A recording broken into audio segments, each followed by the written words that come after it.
नजरें मुख्तलिफ होती है तो नजारा बदल जाता है। इसीलिए कोई कव्वाली में बहुत इंजॉय करते हैं, ऐसे ऐसे करके पैसा लुटाते हैं, बढ़ चढ़ के हिस्सा भी लेते हैं। तकरीर नहीं यार, कव्वाली करते तो मजा आ जाता। अच्छा मैं एक मसला बताऊं, कव्वाली सुनना जायज है। फतवा रज़विया शरीफ में लिखा है कव्वाली सुनना जायज है, शर्त यह है कि सुनाने वाला मुत्तकी परहेजगार हो, वाह वाह, दाढ़ी शरीफ हो, दीन को समझता हो, सुनने वाले अहल हो, औरत नहीं हो, ना अहल नहीं हो, ढोल ताशे का इस्तेमाल ना हो, म्यूजिक ना हो। और यहां पर तो बाज़ाब्ता मुकाबला होता है, एक तरफ मर्द एक तरफ औरतें होती है। और जो कव्वाल होता है इतना घटिया घटिया शेर पड़ता है। ये शेर सुना आपने, होगी न सुबह देंगे न जब तक बिलाल अज़ान, अल्लाह अल्लाह अज़ान बिलाली में कितना असर है। ये सुना, ये कव्वाली सुना, बहुत पुरानी कव्वाली है, फर्जी है, कहीं ऐसा नहीं लिखा हुआ है। एक और कव्वाल की बात बताऊं, हमारे मध्य प्रदेश खंडवा में कव्वाल, तुझको खुदा कहूं या खुदा को खुदा कहूं, दोनों की शक्ल एक है, किसको खुदा कहूं, माज़ल्लाह रब्बिल आलमीन। उसने दो खुदा बना दिया। ये जावेद अख्तर आपको आज एक नजर आ रहा है ना, मुझे बहुत पहले से जावेद अख्तर नजर आ रहा है, ये एक नहीं है, बहुत पहले से है। दो खुदा बना दिया। ऐसी ये शबे राज में ये मुअम्मा खुला, पर्दा उठाया तो उधर भी खुदा, इधर भी, उधर भी मोहम्मद, इधर भी मोहम्मद, इस टाइप से कोई कव्वाली। ये कव्वाल होगा, वो खुद ही नहीं पता ईमान क्या है, तो आपको क्या बताएंगे ईमान क्या है। अब रहा कुछ अशार ऐसे हैं जो तारीफे नबी में होते तो मजा आ जाता, आ हा, कितनी अच्छी बात बता दी। भाई साहब 100 सफ़े की किताब हो, अगर 99 पेज पर नबी की तारीफ हो और एक पेज पर नबी की तौहीन हो, आमिलतुन नासिबतुन तस्ला नारन हामिया। अशरफ अली थानवी ने तमाम फतावे कुफ्र शिर्क के नहीं दिए हैं, एक ही फतवा गलत है उसका, और ढूंढेंगे तो एक दो और मिल जाएगा। बाकी पूरी हिफ्जुल ईमान को क्यों बातिल करार दिया गया, बहिश्ती ज़ेवर को क्यों बातिल करार दिया गया, फतावा अशरफ अली थानवी को क्यों बातिल करार दिया गया, उसका पढ़ना क्यों जायज नहीं है। एक ही इबारत गलत है, वो उसको काफिर बनाने के लिए एक इबारत काफिर है, एक इबारत काफी है। आप जिंदगी भर इबादत करें अल्लाह की, एक दिन इबादत कर ले शैतान की, तो मोमिन रहेगा आदमी। जिंदगी भर पश्चिम की तरफ, एक दिन पूरब की तरफ सूर्य नमस्कार कर ले दिल से माबूद मान के, मोमिन रहेगा आदमी। ईमान चीजें दीगर अस्त भाई साहब। इसलिए मैं कहता हूं ये जो कव्वाल लोग होते हैं ना, ये पढ़े लिखे होते हैं, मगर ये ABCD वाले होते हैं, ये क ख ग घ वाले होते हैं, ये अ आ ई उ वाले होते हैं, ये जोनी जोनी वाले होते हैं, ये रैन रैन गो अवे वाले होते हैं। और जो इंसान CBSE से पढ़ता है वो जावेद अख्तर बनता है, मुफ्ती अख्तर नहीं बनता है। मुफ्ती अख्तर बनने के लिए जामियातुर रज़ा में पढ़ना पड़ता, जामिया जमदा शाही में पढ़ना पड़ता, वो अलिफ बा तासा पढ़ना पड़ता, वो यसरनल कुरान तामीर अदब अनवार शरीयत पढ़ना पड़ता। हासिल ये एक जिमनन बात आ गई। मैं ये कह रहा हूं कि कव्वाली के जरिए इंसान इंजॉय करता है ज्यादा, और इंसान की फितरत में है इंजॉय करना, क्योंकि फितरत जो बिल्ड हुई है गुनाहगारों में बिल्ड हुई है। अगर वो फितरत अक्ल सलीम वालों में बिल्ड होती, इन्न फितरतल्लाहि लती फतरन्नास अलैहा, अल्लाह ने अपनी फितरत यानी इस्लाम पर लोगों को पैदा किया है।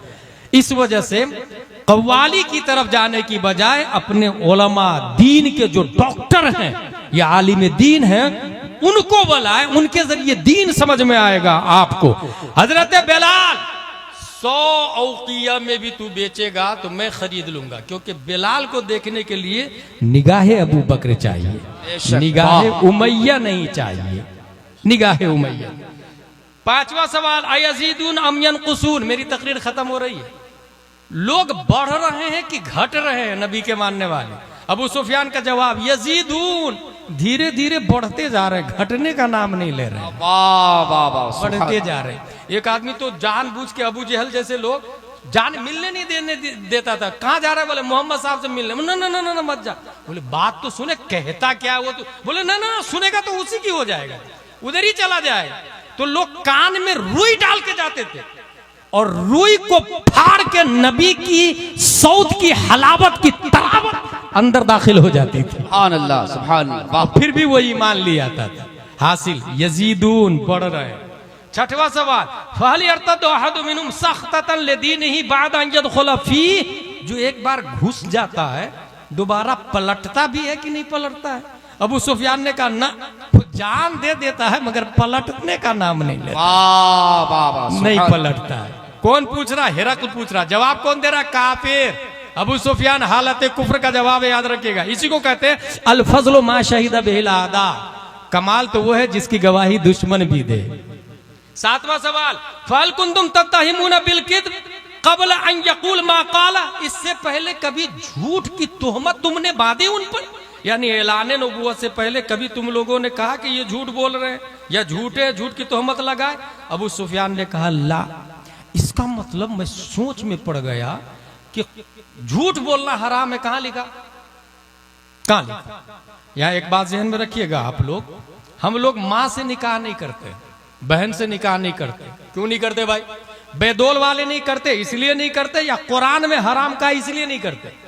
अगर बेदौल वाले नहीं करते इसलिए नहीं करते तो ये जवाब ही गलत है, क्योंकि इस्लाम बेदौल के हिसाब से नहीं, कुरान के हिसाब से चलता है। बेशक, वाह। हमारे और आपके हिसाब से नहीं चलता। तो कुरान में आया माँ से निकाह करना हराम, बहन से निकाह करना हराम। हुर्रिमत अलैकुम उम्महातुकुम व बनातुकुम व अखवातुकुम इला आखिर। अब बात आ गई कुरान की। तो जब कुरान में आया हराम है माँ से निकाह करना, तो हम लोग नहीं करते।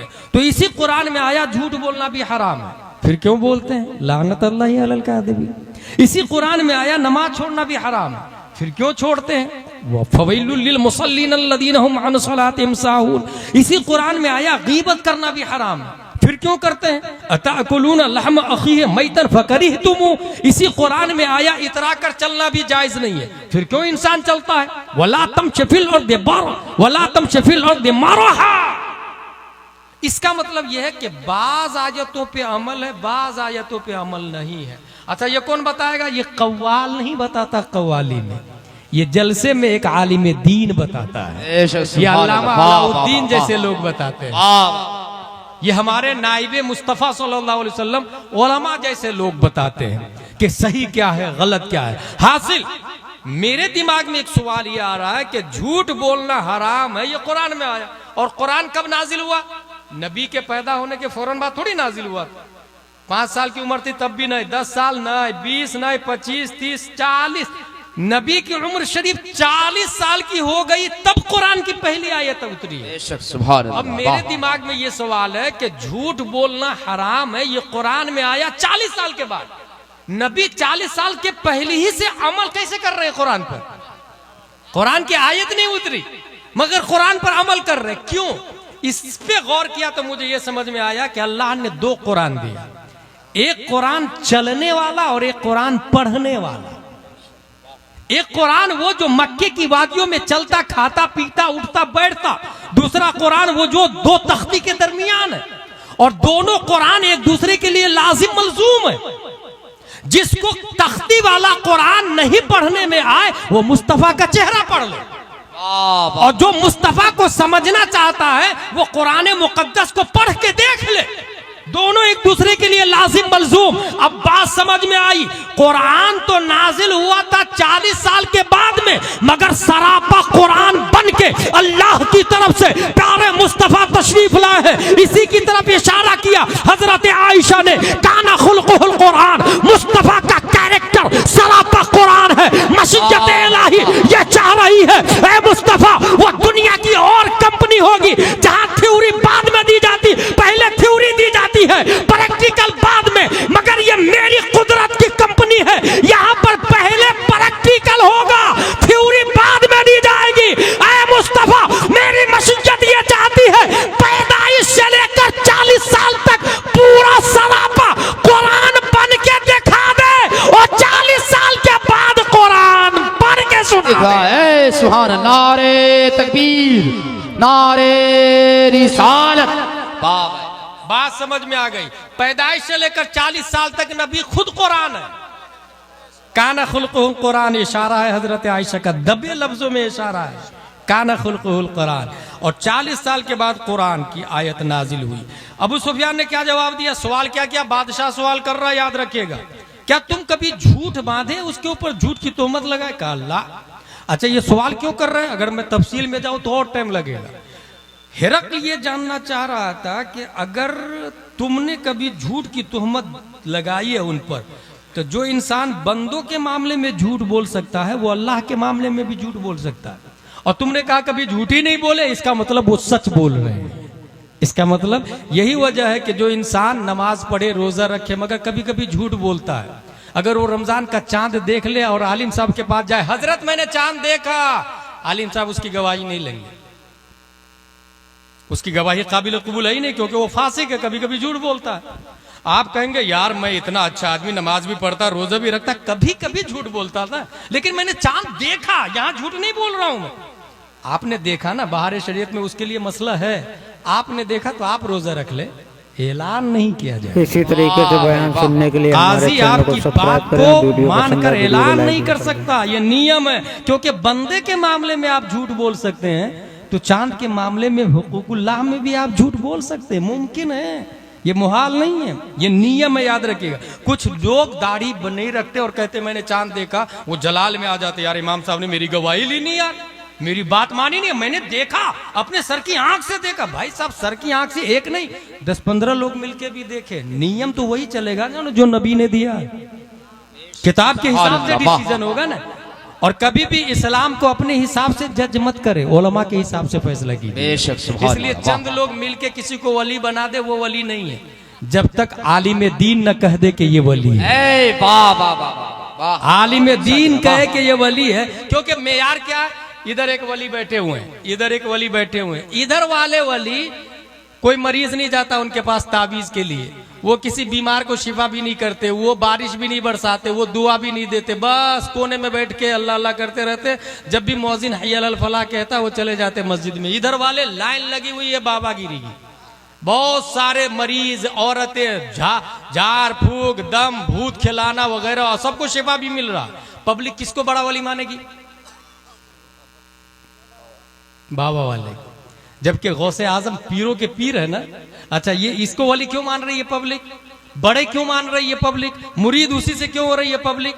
इसमें एक साइकोलॉजी गेम है, मैं कुछ चीजें आपको बता देता हूं। आप मेरे पास आ जाए, हजरी साहब देखिए ना ऐसा ऐसा हो रहा है, पड़ोसन की नजर तुम पे गड़ी रहती है, सीधे दिमाग में जाता, हजरत को कैसे पता चले? भाई कॉमन है, सबकी पड़ोसन देखती रहती है, भाई ये कॉमन है भाई। अच्छा, तुम्हारे घर के पास में एक झाड़ है, वो उसी का असर है, हजरत को कैसे पता झाड़ है? हर घर के पास में कोई ना कोई झाड़ होता है, और पास से मुराद चिपका हुआ थोड़ी, कुछ दूर होगा तो वो मुराद ले लिया जाएगा। पास से मुराद क्या होगा भाई? तुम्हारे घर के सामने रास्ता है, मोस्टली घर के सामने रास्ता होता है। मैंने देखा तुम्हारे बारे में, कमाते तो हो मगर टिकता नहीं है, कॉमन है भाई, ये सबका यही हाल है। 40-50 हजार डेली कमाता, टिकता नहीं है। तो ये कॉमन सेंस जब देता ना, आदमी सोचता यार कितने बड़े वली है। अच्छा बाबा, एक और बाबा को मुझे रोना आता है, बहुत रोना आता। तावीज मुफ्ती आजम हिंद भी देते थे सराखों पर। मुफ्ती आजम हिंद के तावीज का यह हाल था कि एक औरत आ गई, बोले मेरा घर बारिश में बहुत चूता है, टपकता है, बारिश का पानी अंदर आता, एक तावीज दीजिए, पानी नहीं आना चाहिए अंदर। मुफ्ती आजम हिंद ने तावीज दे दिया उस औरत को। वो औरत ने घर की छप्पर पे जाके तावीज को रख दिया, उसके बाद से कभी बारिश का पानी अंदर दाखिल। तावीज हक, इसके ऊपर हमारे पास दलाइल मौजूद है, मगर 95% करप्शन चल रहा है अभी तावीज की दुनिया में, 95%। एक बाबा ऐसा है, खंडवा की बात बताओ, इतना बड़ा मरदूद है वो बाबा खंडवा में, मौलाना अलाउद्दीन साहब, उसको सूरह फातिहा पढ़ने नहीं आता ढंग से। और जानते क्या करता है? देखा मैंने, शमशान घाट है तुम्हारे ऊपर, एक काम करो, एक पका हुआ पपैया लेकर के आना, और याद रखना पपैया खरीद करके पलट के वापस मत देखना। देखिए साइकोलॉजी कैसा बताता है, पलट के मत देखना, ताकि अगर नहीं मरे जिन्नात तो तुम्हारी गलती है, तुमने पलट के देख लिया होगा। ये सब गेम आता है भाई, पलट के मत देखना। पपैया खरीद के लाया, कहाँ रखवा था? जहां बैठता है ऊपर ही एक ताक बनाया हुआ है, ताक में पर्दा लगाया हुआ है, ताक में कहा पपैया को ताक में रख दो, ताक में रखा, कुछ देर बाद किया, ठीक है मैं वुजू करके आता हूं फिर तुम्हारा काम करूंगा। अंदर गया, सीधा इंजेक्शन में ब्लड भरा, पपैया के पीछे पेपर लगा हुआ है, दीवार पेपर की दीवार है, पीछे से पेपर के जरिए सीधा पपैया में ब्लड का इंजेक्शन डालता है, ठीक है, पूरा इंजेक्ट कर दिया, वापस वुजू करके आया, अल्लाहुम्मा सल्ली अला सय्यिदना मौलाना मुहम्मद, या शाफी अंत शाफी, या काफी अंतल काफी, या दाफे अल बलिजात, या काते या काते। ले जाओ पपैया, रात के 12 बजे घर के ऊपर रखना, फज्र के बाद जाके काटना, अगर खून आ गया समझ जाना जिन्नात मर गया। समझ गए क्या? वो आएगा ही ना, खून इंजेक्शन में पहले ही डाल के रख दिया है उसने। बाबा आया 50,000। और जिसके पास करोड़पति है, जो करोड़पति है, तो वो 50,000 देने में क्या लगता है उसको? इसलिए जिसको कुल्हू वाला नहीं पढ़ने आता वो फॉर्चूनर में घूम रहा है। और जो दरसे निजामी किया, मुफ्ती का कोर्स किया, उनके 10-15 हजार तनख्वाह में भी लाले पड़ रहे हैं। इसी को कहते कम आकिलिन आकिलिन आयत मदाहिबुहु, कम जाहिलिन जाहिलिन तलकाहु मरज़ूक़ा, अहादल लदी तरकल अवहाम हायरतन वसय्यरल आलिमन नहरीरा ज़िंदीक़ा। दुरूसुल बलागा में हम लोगों ने पढ़ा, आलिम के कोर्स में ये आता है। पब्लिक क्या समझ रहा है इधर बड़ा बड़ा वली है? नहीं, पीरों के पीर रोशन जमीर हुजूर गौसे आजम क्या फरमाते हैं? करामतुल वली अन यकून कौलुहु व फिअलुहु मुताबिकन लिकौलिही व फिअलिही सल्लल्लाहु अलैहि वसल्लम। एक वली की सबसे बड़ी करामत यह है कि उनकी बात नबी की बात के मुताबिक हो, उनका काम नबी के काम के मुताबिक हो। ये अगर जब लाइन लगी रहती मरीजों की, औरतें भी मर्द भी सब के सब लाइन में है, मगर वो मर्द कलंदर है, एक भी काम खिलाफे शरा नहीं करता है। खिलाफे शरा काम ना करना ये सबसे बड़ी करामत है, सबसे बड़ी करामत है। एक और दलील दे दूं मैं आपको, मुस्तफा ने चांद को फाड़ा, ये बड़ा मौजज़ा नहीं है। सूरज को पलटाया, ये बड़ा मौजज़ा नहीं है। दरख्तों को बुलाया, ये बड़ा मौजज़ा नहीं है। हिरन को बुलाया, बातें की, ये बड़ा मौजज़ा नहीं है। नबी का सबसे बड़ा मौजज़ा है कुरान मुकद्दस, जो आज भी हमारी नजरों के सामने में है, आज भी हमारे पास मौजूद है। लिहाजा आज भी करामत दिखाने वाला ये बड़ा वाली नहीं हो सकता, कुरान के मुताबिक चलने वाला ये सबसे बड़ा अल्लाह का वली हो सकता है। वाह, ऐसे अल्लाहु अकबर, या रसूल अल्लाह, जिंदाबाद जिंदाबाद जिंदाबाद। 8वां सवाल, फहल यक़दिर, क्या नबी ने कभी धोखा दिया ऐलान नबूवत से पहले? अबू सुफियान, कुल तो ला, कभी धोखा नहीं दिया है। 9वां सवाल, फहल कातल तुम, कभी तुम लोगों ने जंग की उनसे? कभी तुमने जंग की है? अबू सुफियान का जवाब ना, हाँ जंग तो की है। हिरकल का सवाल, फकैफ कान क़ितालुकुम इय्याह, जंग कैसी रही, कौन जीतता कौन हारता? अबू सुफियान का जवाब, वीडियो को लाइक और चैनल को सब्सक्राइब जरूर करते हैं। हमारे उनके दरमियान लड़ाई बराबरी की होती है। यनालु मिन्ना व ननालु मिन, चूंकि जंगे बद्र के बाद जंगे उहुद हुई थी, जंगे बद्र में हम जीते थे, जंगे उहुद में वो लोग जीत गए थे। इसी 2 जंग के बाद में मुलाकात हुई थी, तो अबू सुफियान खुश, बोले बराबरी की लड़ाई होती, कभी वो जीतते कभी हम जीतते हैं। हिरकल का 11वां सवाल, मादा यामुरुकुम, किस चीज का हुक्म देते हैं, वो कहते क्या है? अबू सुफियान का जवाब, वो कहते हैं उअबुदुल्लाह वहदह, एक अल्लाह की इबादत करो। Does God exist? बेशक, वाह, अल्लाह है, एक अल्लाह की इबादत करो, वो ये कहते हैं। किसने कहा ये? 1400 साल पहले हमारे नबी ने। और सिर्फ हमारे नबी का कहना नहीं, आदम अलैहिस्सलाम ने भी कहा ला इलाहा इल्लल्लाह, अल्लाह है। बेशक, ये आज जावेद अख्तर पैदा हो रहा है ना। अच्छा, पूरी डिबेट चली है ना, तो बहुत लोग हैरत में पड़ गए, यार क्या बहस किया यार शमाइल नदवी ने, क्या जवाब दिया यार। भाई साहब, हकीकत के एतबार से दोनों गलत है। जावेद अख्तर